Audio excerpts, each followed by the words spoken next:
माह मुबारक में हम सीरत नबी के मुताले का एक खास मौजू रखें, सीने की मुनासबत से सीरत मुतहरा पर गुफ्तगू हो, गौर व फिक्र हो, और उसमें भी अमली पहलू सामने हो, इत्तिबा का जज्बा हो, तो यकीनन ये चीज हमारे लिए बहुत मुफीद होगी और हमारे बहुत से अमराज का शायद इससे मदावा हो सके। ईद मिलादुन नबी कोई बोझ लेता है सल्लल्लाहु अलैहि वसल्लम, तो इसमें चढ़ने की कोई जरूरत नहीं है। असल मकसद ये है कि लोगों को पास हमारा यही मकसद है। जो इस मिलाद मनाने को सुन्नत मुस्तफा साबित हो जाने के बाद इनकार करे। तो उन्होंने कहा कि हम इस पर अल्लाह का शुक्रिया अदा कर रहे हैं कि अल्लाह ने आपकी सूरत में हमारे ऊपर एहसान किया है।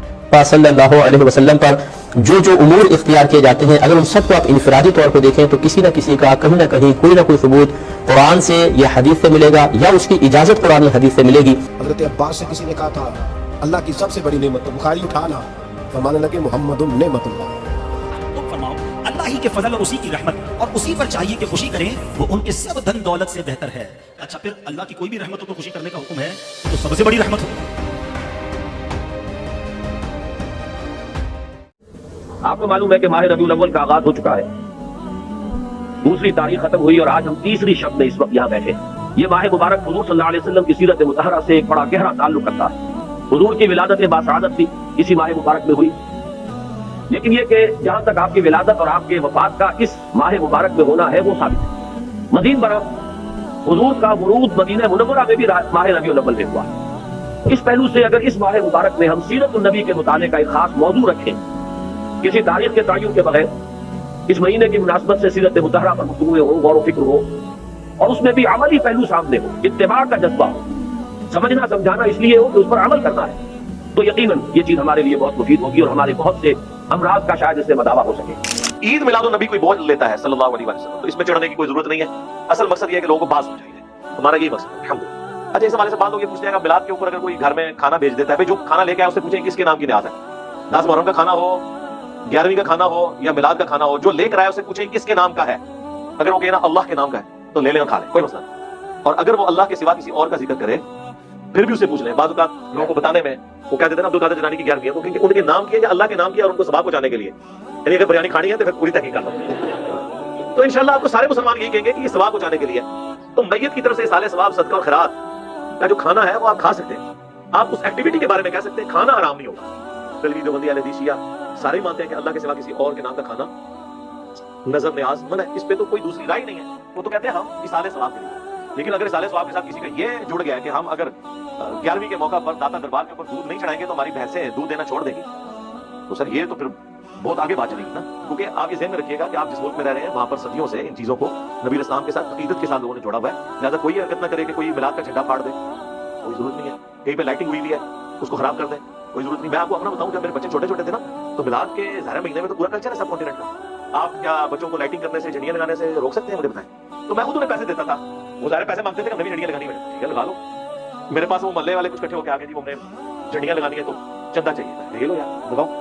जामिया तिर्मिज़ी में हदीस मौजूद है, इब्न अब्बास को जब एक यहूदी आके यही बात करता है तो वो जवाबन कहते हैं कि उस दिन तो अल्लाह ने हमें 2 ईदें दी हुई थी, एक जुम्मे का दिन और एक यौम अरफा। ये जो ईद के लफ्ज़ पे भी आप झगड़ते हैं ना कि ईदें 2 ही होती हैं, सरकार 52 ईदें तो ये होगी, 52 जुम्मे तो साल में आते हैं और यौम अरफा 53। लुगत में अगर कोई ईद के लिए ईद मिलाद नबी कह देता है तो कोई झगड़े वाली बात नहीं है। इस्लाम वो भी वही वाली ईद मानते हैं, तो नमाज वो ईद उल फित्र और ईद उल अज़हा के दिन ही पढ़ते हैं, इस दिन कोई नमाज नहीं हो रही होती, बल्कि कई लोगों ने रोजा रखा होता है ना। फिर वो इतराज कर रहे हैं अच्छा ईद का दिन है तो आप लोगों ने रोजा क्यों रखा है? वो कहते हैं आपको बताते हैं, बुखारी मुस्लिम में हदीस है कि 10 मुहर्रम जो है वो ईद का दिन था यहूदियों के लिए। हज़रत मूसा अलैहिस्सलाम को निजात मिली थी तो वो रोजा रखते थे, तो नबी अलैहि सलाम ने कहा कि तुम भी रखा करो। तो ईद वाले दिन भी रोजा रखा जा सकता है बशर्ते कि वो ईद वो वाली ईद हो। कौन है जो इस मिलाद मनाने को सुन्नत मुस्तफा साबित हो जाने के बाद इनकार करे? हदीस है बैहक़ी शरीफ, उनकी अस्सुनन अल कुबरा, हवाले सुनते आइए।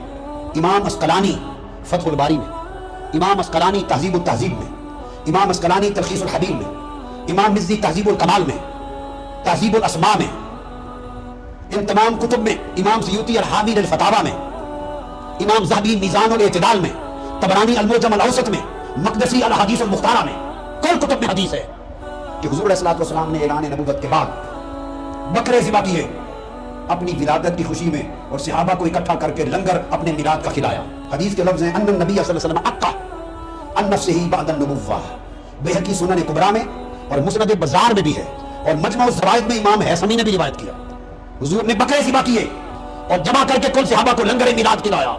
आका ने हदीस पाक है ऐलान नबुव्वत के बाद कुल सहाबा को जमा किया और अपनी शरीयत में, अपनी सुन्नत में अपने मिलाद का लंगर खिलाकर क़यामत तक मिलाद मुस्तफ़ा मनाना सुन्नत बना दिया। जाहिर है कि जिस तरह मुरत्तब और जलसे इस तरह आजकल होते हैं, دور رسالت مآب میں اس طرح کا تو رواج تھا ہی نہیں. اب جتنے بھی مسالک اور مذاہب کے اندر ہوتے ہیں، پروگرام ہیں، جلسے ہیں، تقریبات ہیں، جلوس ہیں، تو اس طرح کا سٹائل اس دور میں تو یقیناً تھا نہیں. مرور زمانہ کے ساتھ جو یہ چیزیں آ گئی، لیکن روح اگر وہی ہے تو اختلاف نہیں ہے. باقی اس عنوان سے بیٹھے ہوں، بات کی ہو، تو یہ صحیح حدیث سے ثابت ہے. حضرت امیر معاویہ رضی اللہ تعالیٰ عنہ کی مرویات سے ہے کہ حضور علیہ السلام مسجد نبوی میں تشریف لائے تو صحابہ بیٹھے ہوئے تھے. تو بیٹھ کر کے وہ ان کا باہمی کسی عنوان سے گفتگو کا، جلسے کا سٹائل تھا، بلکہ حدیث کے لفظ ہیں کہ حضور آئے تو فرمایا ما اجلسکم، تم کیوں بیٹھے ہوئے ہو، تمہارے اس جلوس کا، بیٹھنے کا، جلسے کا کیا مقصد ہے؟ تو صحابہ نے جو جواب دیا وہ سننے کے قابل ہے. انہوں نے کہا جلسنا نذکر اللہ و نحمدہ علی ما ہدانا للاسلام و من علینا بک. حضور ہمارے بیٹھنے کا مقصد یہ ہے کہ ہم اللہ کی حمد بول رہے ہیں، اس کی ثنا کر رہے ہیں، اس کا شکریہ ادا کر رہے ہیں اس بات پر کہ اس نے ہمیں ہدایت اسلام دی اور آپ کی صورت میں ہمارے اوپر کرم فرمایا. ومن علینا بک، آپ کی صورت میں ہمارے اوپر کرم فرمایا. اور اگر اس کو حضرت حسان بن ثابت کے لہجے میں دیکھنا چاہو تو ان کے لفظ یہ ہیں من علینا ربنا ان بعث فینا محمد صلی اللہ علیہ وسلم، ہمارے رب نے ہمارے اوپر احسان کیا ہے کہ محمد عربی عطا کر دی. اور اگر اس کا اردو میں منظوم ترجمہ چاہو تو یہی ترجمہ ہوگا فضل رب العلا، اور کیا چاہیے، مل گئے مصطفیٰ، اور کیا چاہیے. من علینا ربنا ان بعث فینا محمد. انہوں نے کہا کہ ہم اس پر اللہ کا شکریہ ادا کر رہے ہیں کہ اللہ نے آپ کی صورت میں ہمارے اوپر احسان کیا. جب صحابہ نے یہ بات کہی تو حضور مسکرا کے گزر جاتے، کہتے کہ اچھا کام ہے، اور اگر اچھا نہیں تھا تو روک دیتے. لیکن حضور فرمایا کیا صحابہ تم اس بات پہ قسم اٹھا سکتے ہو کہ اسی لیے بیٹھے ہو؟ تو صحابہ کو حیرت تو ہوئی ہوگی کہ اس بات پر قسم لینے کا کیا مقصد ہے. لیکن حضور نے کہا تو انہوں نے برجستہ عرض کی حضور ہم اللہ کی قسم اٹھا کے کہتے ہیں اسی لیے بیٹھے ہو. حضور نے باقاعدہ حدیث میں آتا ہے، مسلم کی روایت ہے، سنن نسائی میں ہے، باقی کتب حدیث میں، حضور علیہ السلام نے ان سے قسم مانگی، مجھے قسم دو کہ تم اسی لیے بیٹھے ہوئے. تو صحابہ نے عرض کی ہم اللہ کی قسم اٹھا کے کہتے ہیں ہم اسی لیے بیٹھے ہیں. تو حضور نے قسم مانگی ان سے، اور انہوں نے سب نے باقاعدہ قسم دی، ہم اللہ کی قسم اٹھاتے ہیں، ہم اسی لیے بیٹھے ہیں کہ آپ کی صورت میں اللہ نے جو ہمارے اوپر انعام کیا ہے اس پر اللہ کا شکر ادا کر رہے ہیں. تو جب صحابہ سے باقاعدہ حضور نے قسم لے لی اور انہوں نے قسم دے دی تو حضور علیہ السلام نے فرمایا صحابہ میں تم سے جو قسم لی ہے وہ کسی تہمت کی بنیاد پر نہیں لی، کوئی شک نہیں تھا تمہارے قول کی صداقت پر کہ میں نے قسم سے تصدیق چاہیے، بلکہ ماجرا کچھ اور تھا. اور وہ کیا تھا کہ میں حجرے میں تھا، اتانی جبریل علیہ السلام، میرے پاس حضرت جبریل امین آئے. تم باہر بیٹھ کے مجلس کر رہے تھے اور میں حجرے میں بیٹھا ہوا تھا، اتانی جبریل علیہ السلام، اور میرے پاس جبریل امین آئے. فاخبرنی ان اللہ یباہی بکم الملائکہ، مجھے جبریل نے آ کے خبر دی اے صحابہ تمہارے اس عمل پر اللہ فرشتوں میں فخر کر رہا ہے، تمہارے اس عمل پر. فاخبرنی ان اللہ یباہی بکم الملائکہ، تمہارے اس عمل پر اللہ فرشتوں میں ناز کر رہا ہے، فرشتوں میں فخر کر رہا ہے کہ میں نے ان کو ایک نعمت دی تھی، کتنے قدردان ہیں کہ اب بھی بیٹھ کے اس کا شکریہ ادا کریں. حضرت عباس سے کسی نے کہا تھا اللہ کی سب سے بڑی نعمت تو بخاری اٹھانا، فرمانے لگے محمد نعمت اللہ. بخاری ہے بخاری، فرمایا محمد اللہ کی سب سے بڑی نعمت صلی اللہ علیہ وسلم، یہ سب سے بڑی نعمت. کچھ کہا تو صحیح لگا. ایک مجھے کہنے لگا نہیں وہ 9 ربیع الاول کو آئے تھے، تو میں نے کہا 9 کو میلاد بناؤ، کوئی مسئلہ نہیں، 9 کو میلاد بناؤ، کوئی مسئلہ ہی نہیں، ہم تو سارا سال مناتے ہیں، بس 9 کو مناؤ نا بھائی. اور کہتا عید نہیں ہم کہتے ہیں. میں نے کہا تم جشن میلاد کہہ میلاد ہی کہہ لو، یہ کہہ لو تم نے خوشی منانی ہے تو محفل میلاد کہہ لو، نہ عید کہو، عیدیں دو ہی ہیں. میں نے کہا نہیں وہ تیری غلطی ہے، میرے نبی نے کہا ہر جمعہ میری امت کی ہے. اور قرآن پاک پڑھ، قرآن پاک پڑھ. حضرت عیسیٰ کہتے تھے یا اللہ جب تم منو سلوا نازل کرے گا وہ دن ہمارے لیے عید کا دن ہے. اور سیاستہ پڑھ. حضرت عمر کہا کرتے تھے جس دن دین مکمل ہوا یوم اکملت، جس دن دین مکمل ہوا یوم اکملت لکم، یہ آیتیں نازل ہوئی. تو فرمایا وہ دن ہمارے لیے عید کا دن تھا. یہودی ہمیں کہتے تھے کہ آیتیں ہم پہ آتی تو ہم عید مناتے. یہ بھی تیری غلطی ہے کہ عیدیں دو ہی ہیں. رب جب بھی کسی کو عید دکھائے وہ عید کا ہی دن ہوتا ہے.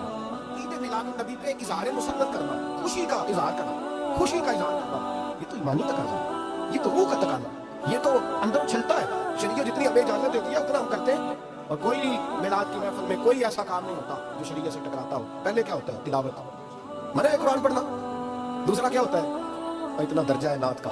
لوگ کہتے ہیں ریفرنس دو بھائی، کیسے خوشی منا سکتے ہیں، کیسے خرچ کر سکتے ہیں. چلو بھائی ریفرنس بھی لے دو. اللہ فرماتا ہے قل بفضل اللہ وبرحمتہ فبذلک فلیفرحوا هو خیر مما یجمعون. 11واں پارہ سورہ یونس آیت نمبر 58. ٹھیک ہے، یاد کر لیں. اس کا ترجمہ کیا ہے؟ ترجمہ بھی کیا اعلیٰ حضرت نے کیا. تم فرماؤ اللہ ہی کے فضل اور اسی کی رحمت اور اسی پر چاہیے کہ خوشی کریں، وہ ان کے سب دھن دولت سے بہتر ہے. اللہ کی رحمت اور فضل پر خوشی کریں تو سب دھن دولت سے بہتر ہے. اچھا پھر اللہ کی کوئی بھی رحمت ہو تو خوشی کرنے کا حکم ہے، تو جو سب سے بڑی رحمت ہو، جو سب سے بڑی نعمت ہو. اب آپ کو ہو سکتا ہے کوئی کہے یار نبی پاک اللہ کی رحمت ہے، یہ کہاں سے آیا بھائی؟ اور پھر قرآن کا ریفرنس دے دیتا ہوں. اللہ قرآن میں فرماتا ہے وما ارسلناک الا رحمتا للعالمین، میرے آقا تو سارے جہان کے لیے رحمت ہیں. احادیث میں یہ مضمون ملتا ہے، حدیث قدسی ہے، اے محبوب تجھے نہ بناتا تو یہ کائنات ہی نہ بناتا. جو وجہ تخلیق کائنات ہیں، جس کے سبب یہ دنیا بنی ہے، ان کی آمد کی خوشی کیوں نہ منائیں؟ تو انشاءاللہ دھوم دھام سے میلاد منائیں گے.